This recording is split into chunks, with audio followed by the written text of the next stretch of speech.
Знаете ли, че златото в бижутата е винаги в сплав с други метали, като мед, никел и сребро? Мерната единица, определяща съдържанието, чистотата на златото в една сплав, е карат.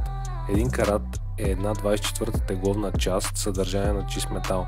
Съответно, 24 каратовото злато е чисто злато, 99.99%.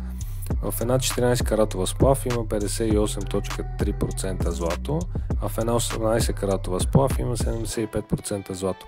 В този тест проверяваме каратите на двата синджира, първият 14, а втори 18 карата.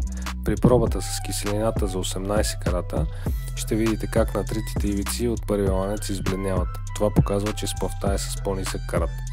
Ланецът с 18 карата е втория и там ивиците се запазват видими след теста. Теста се прави върху кварцова плочка и се използват специални киселини за различните карати. За повече такава информация следете ringfinity.bg.